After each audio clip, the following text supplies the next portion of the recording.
drug dealers. Trump RX. That's your real drug dealers. Listen.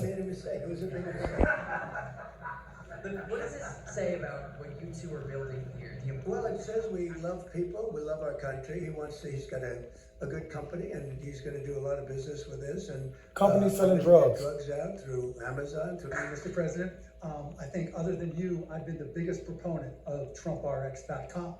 And the reason for that is Republicans want cheaper drugs, independents want cheaper drugs, Democrats want cheaper drugs, and together, I think we're going to do something. They make what makes cost cheaper drugs legal, but natural products Trump RX to our site, holistic not only you see evil. the great price, but you'll see our actual cost, and that we only mark it up 15%.